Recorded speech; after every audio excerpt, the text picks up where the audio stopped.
Ilang bahagi ng Cebu ang nalubog sa baha dahil sa bagyong Berbena. Libo-libong pasahero naman ang stranded sa Batangas Port matapos kanselahin ang mga biyahe. May report si Femery Dumabok ng GMA Regional TV.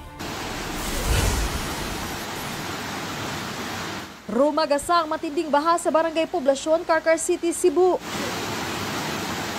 Umapaw ang tubig sa Nilias Bridge na nagpabaha sa National Highway. Nalubog din sa baha ang malaking bahagi ng Poblasyon 2. Kabilang ang Cebu Provincial Hospital. Isang 18 anyos na lalaki naman ang nalunod. Sa datos ng Carcar City DRRMO, mahigit 100 pamilya, katumbas ng mahigit 400 individual ang apektado ng baha. Nakatulong daw sa zero casualty and injury ang ipinatupad na preemptive evacuation. Umapaw naman ang Santa Ana River sa bayan ng Barili. Apektado ang mahigit 100 pamilya mula sa 6 na barangay. Sa barangay San Rafael, inanod ang ilang sasakyan.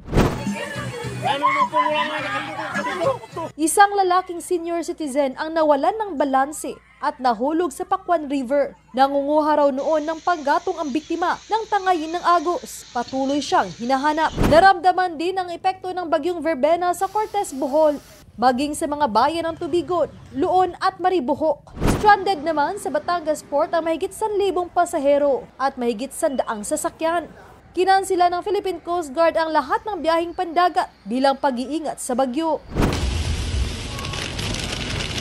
Bumuhos din ang malakas na ulan sa Victoria Oriental, Mindoro, kaya pinagbawalan na rin ang pagbiyahe ng mga sasakyang pandagat sa mga pantalan doon. Femery Dumabok ng GMA Regional TV, nagbabalita para sa GMA Integrated News.